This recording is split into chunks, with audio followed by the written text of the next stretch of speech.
Hi mga kapatid, no? So ngayon po ay magbibigay na naman po tayo ng message for today. So tingnan po natin, tanggalin natin to. So tingnan po natin kung sino makaka-resonate for today, no?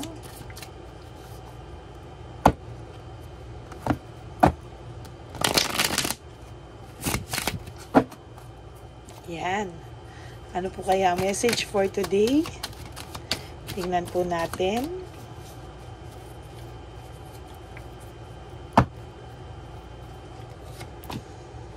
Change, no? Kailangan mo daw pong baguhin, kulang pa daw po ang effort mo, no? Para baguhin yung nangyayari. Malamang ikaw po ay may mga times na talagang aligaga ka pa din, for those of you na nagtatry na mag-move on, nagtataka ka raw po bakit ganun pa rin yung pakiramdam mo. Hindi naman po yan overnight, okay? Nasaktan ka po and talagang normal lang po talaga na makaramdam ka po ng minsan pagkalungkot pa rin, ganyan, emptiness pa din, parang kailangan mo pa rin pong unti-unting tanggapin, Hindi po yan one night, hindi po yan overnight, no? New feelings. Okay? Sa ngayon po, nagkaroon ka ng desisyon, na magbabago ka na ayusin mo na, no? Pero nakakapagtaka ka. Nagtataka ka talaga na bakit kahit na nagdesidido ka na, ay ganun pa rin, Naiisip mo pa rin siya, no? Yung tao nyo po ngayon, naiintriga to. Meron something na nangyayari sa kanya, home conflict, lack of support. So ngayon po malamang ang magiging topic natin is anong kailangan mong malaman, no? Ano yung totoo? Kasi parang sa mga oras na to, siya ay, may gulo, May gulo siyang kinakasangkap. Mali yung word ko. Meron siyang gulo kinakasangkutan. Tama ba? Yung Tagalog ko. Nasasakot siya sa gulo. Malamang magulo sila nung kasama niya ngayon. Meron na huli na naman yung kasama niyang bago, So ano kailangan mo malaman? Ano ang totoo sa mga ngayon? So, malamang yung person na to, yung sinasabi ko sa inyong person na to, na hindi na magbabago, malamang dati ikaw yung nakakahuli, sa kanya, dati ikaw yung masakit ang ulo, pero ngayon, nasasabihin ko sa iyo na yung napasa mo na sa iba, ngayon, siya naman po yung namomblema, Siya naman po yung nasasaktan, at siya naman po ngayon yung nakakahuli. So, talagang naipasa mo na nga talaga sa iba yung malas mo, So, ngayon, anong kailangan mong malaman? Gusto mo pa bang malaman anong totoo? So, ito, So, meron siyang kinakapasukang gulo, Or away, May napasukan siya ng away or gulo na dahil nahulihan siya na naman ng panibago, So, ang taong to talaga, sinasabi ko sa inyo, hindi na to magbabago, Ngayon, yung victory and success nasa iyo. Why? Kasi wala na ikaw, hindi na ikaw yung nakakaramdam ng ganitong klaseng sakit, Yung pumalit na sa iyo, Kasi may nahuhuli na naman siya na panibago. Ikaw, you have to clear your mind daw and yung nabubulol po ako. Yung pagiging yung perception mo po sa buhay ay ituloy-tuloy mo lang po, Kasi ikaw po ngayon, umaayos ka na. Habang umaayos ka, sila nagkakagulo. Kasi siya na naman po yung nahulihan. At ang nakahuli na po nito ay yung ibang babae na not you. Okay? So ngayon, may tension sa kanila, sa kanilang dalawa may tension, May lack of communication, Kasi huli na naman tong balbo na to. Ayan, yung lalaki, napakarami niya talagang minamahal, Talagang masasabi natin na hindi niya talaga kakayanin na mag-isa, Hindi talaga po.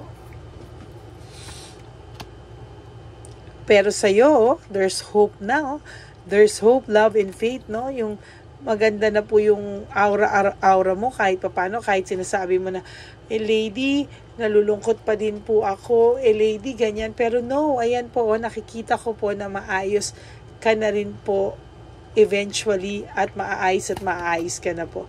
Kahit may nasasaktan ka pa rin po, still you're finding your peace right now. You're moving on with your life. So sa matitigas po ang ulo dyan, mga kapatid, makisama na po kayo sa lahat ng tao na nauntog na at nagising na, no? Well, iba-iba naman din po talaga ang sitwasyon bawat tao, no? I have to admit that. Pero kung ikaw, kapatid, na naiisip mo at sa sarili mo na nasasaktan ka na rin at sobra na, ikaw na rin na makaka-realize kung worth it pa yan, no? Because some of you, I feel that you're still distracted, no? Distracted pa din po kayo. So please, no? Lack of balance pa rin po yung iba sa inyo. Alam na yung katotohanan, ayaw pa rin mag-move on. Minsan po talaga ang tigas ng ulo natin, ano? Kaya yun, ano? Pero sandali, na-shift yung ano natin. So ano nga ang kailangan natin malaman sa nangyayari sa kanya ngayon? Ano yung totoo, no? Well, pinag-aawayan din po nila ang pera. No? There's financial security na ikaw po ay kahit papano, no, naaayos mo po yung iyong financials, no? Kahit papano ngayon, kahit kipit ka o kahit minsan bumabangon ka pa lang, but you are surviving. Ha? Sila po nag-aaway ngayon sa pera. So ano kailangan mong malaman? Ito po, nag-aaway sila sa pera, na-booking niya. Malamang itong lalaking to ay yung finances nila ay nagagamit niya sa ibang kalokohan. Ayan, no?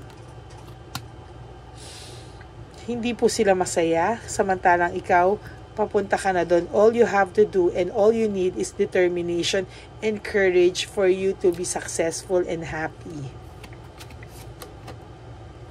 Panay, itong lalaking punto ay panay kalaswaan ang alam, no? Hindi na po tumino, no? So, mas maganda po na wala na ito sa buhay mo, no? Ngayon daw po, ikaw daw po, ayusin mo yung buhay mo, mag-ipon ka, yakapin mo po yung sarili mong pinaghihirapan. Sarili mo lang daw po ngayon, ano, at yung mahal mo sa buhay na tunay na nagmamahal sa'yo. Okay? You have to maintain the control sa life mo, no? Maging defensive ka sa lahat ng mga darating sa yung sakit, no? Depensahan mo daw yung sarili mo this time. Ayan, no, makaka-recover ka po, no? You have clarity already, pero for those of you na may clarity na ayaw pa rin, you will stuck sa situation mo, no? But for those of you, ayan, there's already a recovery, no, sa inyo. Sa ngayon, sobrang, yung babae po niya, no? Yung kasama niya ngayon, it's either babae or lalaki. There's sadness and loneliness, no?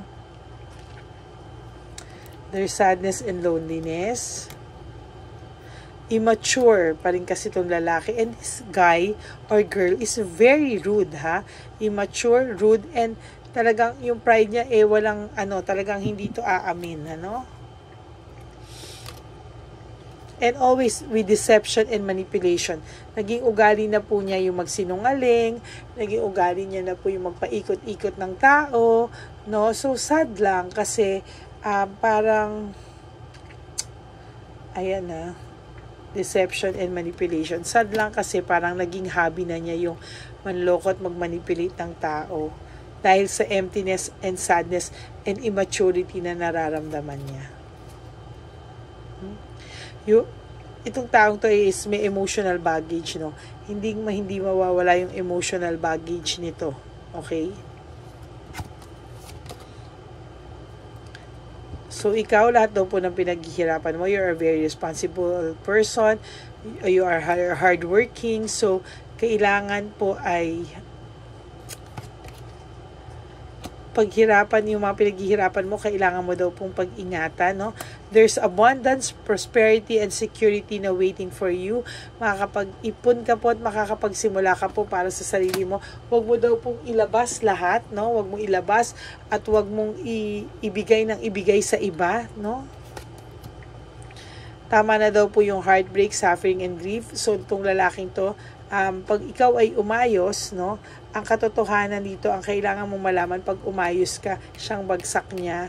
So, kailangan alagaan mo yung sarili mo. At kung bumagsak siya, huwag mo na siyang kunin pataas, no? Huwag mo na siyang damayan. Kung hindi, naku talaga.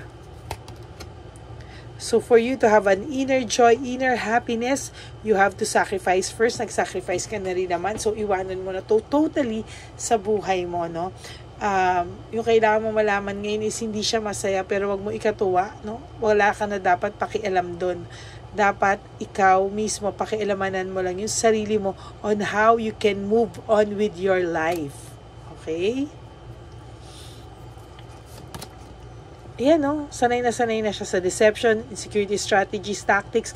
Naghahanap siya ng mga bagong biktima, no? So kahit ngayon po may iba na siya, meron pa rin po siyang on the sides na, ayan, no? Ang dami pa, oh. Ready pa siyang manusok ng iba. Literal. Manusok ng iba. Kung ano man ang dating sa inyo niyan, ready po siya. Ayan, no? Wala siyang kinakatakutan. Because of his emptiness, emotional baggage, loneliness, sadness, nakakalungkot kasi naging hobby na niya yung magsinungaling sa mga tao. No, na taong tunay nagmamahal sa kanya. Naging ano niya na. So for you, no, okay daw po sa'yo mag-business, pero wag po yung sobrang laking business. Ngayon, no, meron kang new venture, prosperity na darating sa'yo. Hawakan mo daw po ito at ingatan, ano? Wag mo daw po itong paghihirapan tapos ipamimigay sa iba. You have to take good care of yourself ngayon, ano? Hindi na po pwede yung ikaw pamimigay mo lang ng pamimigay. Hindi po ako nagsasabing magdamot ka, but prioritize yourself, okay? Prioritize yourself. Tama na po, no?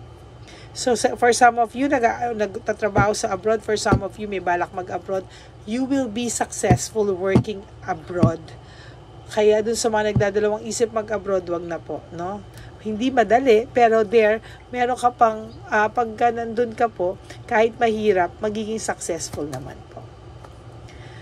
There's fear of change for you, no? So may mga iba sa inyo na stuck, no? Nararamdaman ko, playing safe lang kayo, just go with the flow, hindi nyo pa rin matiis.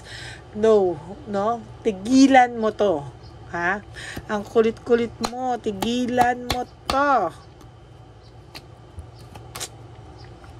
Sa mga taong nagchichismis sa inyo, natanga kayo. Sa mga taong nagchichismis sa inyo, sobrang tanga mo na, sobrang bobo mo sa pag-ibig, ganyan-ganyan.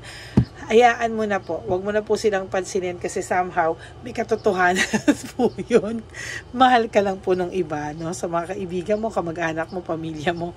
Huwag po sumama loob mo kasi may katotohanan po yun. Pero yes, tama. Hindi po makakatulong pero minsan po kailangan ka pukpukin. Ha? Kailangan kang pukpukin. Kaya ngayon, no, parang ang sarap pong pukpukin, no? Para lang po magising ka sa katotohanan. Okay? Again, this is a general reading. Hindi po sa lahat mag-resonate to. Pero for those of you na nag-resonate to, please like naman po and comment. And for my new subscribers, like na mag-ano naman po kayo, mag-subscribe, yan. And hit the bell button po. Yan, so sudden awareness, no? So for some of you, nakakaramdam na sila ng paggaan, ano? Paggaan. At they are choosing happiness, no? So totoo lang po, sana po for those of you na nagising na, wag na po kayong mag-look back. Wag na po kayong wag na po kayong mag-look back sa totoo lang kasi hindi po makakabuti sa inyo kung nag-look back kayo. For some of you na wala pang trabaho or naapektuhan ng mga trabaho, anuhin nyo daw po, no? Medyo kayanin mong bumangon, no? Bangon lang daw po, wala ka namang choice but bumangon ka daw po, no? Leaving home, moving forward, no? For some of you na inaabuso, iwanan mo na po talaga para sa hindi pa hiwalay. Iwanan mo na po talaga, no? Dahil wala po siyang direksyon, wala siyang ambisyon, hihilahin ka nito pababa. He's very unpredictable. At sa mga taong hingi ng hingi sa inyo, tantanan niyo po. For you to have a comfortable life, you have to prioritize yourself. You should win at all costs, no? Kahit na hirap ka na daw po, kahit na super hirap ka na daw po, you should win at all costs, labanan lahat para darating ang araw yung reward o yung fruit of labor, matatanggap mo po lahat ng klase ng blessings na pwede sa iyong ibigay ng Diyos na may kapal. Okay, so ano po ang kailangan mo ngayon? No, gamitan natin ng Soul's Journey. Ano po ang message para sa atin ito, no? Ano po ang message, no? Bakit may nakatalikod, ha? Ano nakatalikod na yan? Blame, okay? Wag ka daw pong magpadala sa lahat na blame lang sa'yo, no? Wag, sa mga taong alam nila na sila yung nakasakit at ikaw pa yung biniblame nila, wag ka daw pong magpadala sa taong ganyan, no?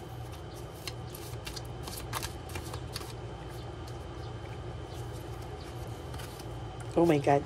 Freedom, okay? You have to free yourself from all of this, no? I possess the power and the free will to create my own happiness. Huwag mo daw pong iasa ang kaligayahan mo sa tao, no? It should come from within, no? Sinasabi ko po ito lagi, bonus na lang po lagi, no? Kapag ikaw ay nagkaroon at na-in love ulit, no? Bonus na lang po yun, pero it should come from within. Okay?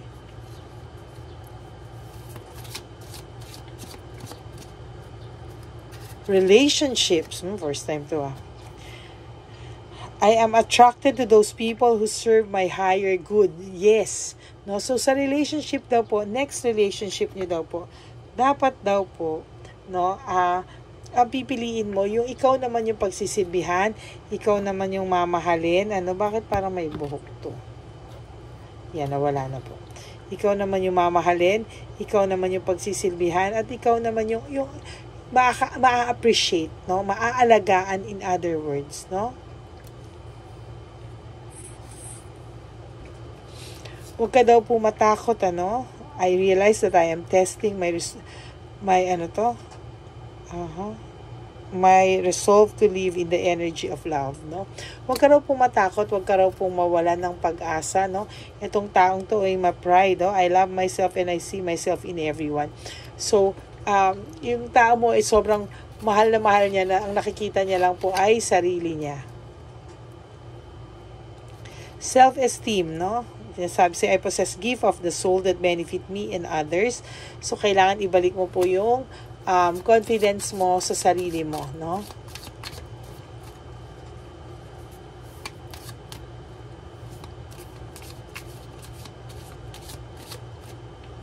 Change. No? Change. Okay? I understand that nothing can grow or evolve without movement. So, kailangan mo po, no, may mabago sa buhay mo. At sino makakapagpabago sa sarili mo? Ikaw lang po, no? Ikaw lang po ang makakapagpabago sa sarili mo. Kaya, pwede po, no? Simulan mo po. Kasi kung hindi mo po sisimulan, wala pong mangyayari sa'yo. Kailangan mo pong tulungan ang sarili mo, change for a better future, for a better relationship. Yan. Pasensya na po kayo. Minsan talaga iniisip ko yung right message and right words na gusto sa akin ipabanggit ni Universe. Okay? So, that's it for today. I'll try to make another one tonight. So, madaling araw pa po dito, no? Pero, I'll try to make another video po for tonight, no? I have to work first. May trabaho po ako. This is just my mission to all of you. But hindi po ito ang... Kaya nagtataka po kayo kung barya lang po ako maningil kumpara sa mga iba po. No? Because I am not doing this for business. I am not selling anything. I just want to give you the most honest message na pwede ko pong ibigay sa inyo na from Divine Universe. Okay? For those of my co-tarot readers, wag naman po tayong maningil ng sobra because alam nyo po yun, this is our mission, ano. And lalo na sa matatanda, please be respectful, no? At sa mga bashers ko na mga kasamahan kong tarot card reader na nagagalit, hindi ako nagbebenta, nagagalit na mura ako maningil, it's my decision, and I hope you respect that, because this is my mission. I am not doing this for a living, no. I just want to reach out and help people. Lalo na sa matatanda, be extra careful with your words. Okay? Ang dami nagsusumbong sa akin na binabastos nyo. Sasabihin nyo, porket hindi marunong mag-Gcash, hindi marunong, sasabihan nyo nang humanap ka na lang na iba, ganyan. Alam mo at alam nyo kung sino kayo. God gave you that gift for you to share that gift for those people na nangangailangan. They're broken-hearted people. So please do not take advantage of them. I love my subscribers because sila yung binigay sa akin ni Lord. No, they are my inspiration. Bakit ako nagbibigay ng message? No? So, thank you so much to all of you, and you will move on from this, mga kapatid. Ano? You will move on from this. And wag din po kayo matatakot sa mga tarot card readers or mga pinupuntahan niyo sa Facebook na sasabihin niya, kilala kita, pwede kong bawin sa'yo mga ganito, or pwede kitang gawin ng ganito. No! Si Lord ang makapangyarihan, not them. Okay? Not them. Wala silang pwedeng gawin sa inyo, kaya dasal lang po ang katapat niyan. Okay? The Lord Almighty, yan po talaga ang powerful. Okay? So, I hope you enjoy your rest of the day, and may God bless us all. And please, kapatid, smile. Even though it hurts, smile. Okay? So, yan po ang ating topic for today. Ano kailangan mong malaman? Anong totoo? That's the truth, no? Hindi siya masaya. At yung magiging masaya ka, yun yung ikakasakit niya, no? Pag naka-move on ka, hindi niya kakayanin.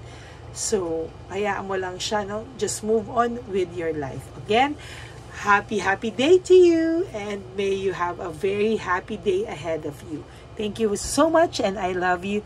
To all my Lady Elena's family, kayo po yun. I love you so much with all my heart, and I'm sorry if hindi lahat kayo mabigyan ng schedule, pero I'll make sure na makakausap ko kayo one of these days. O rin po, unahan po talaga, ganyan po talaga pagka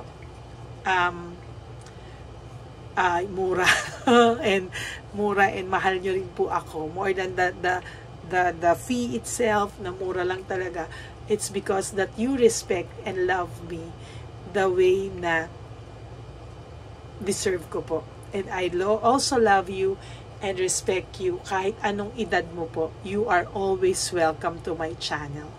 Okay, I love you all, and may God bless you all, and have a nice day ahead of you. Bye.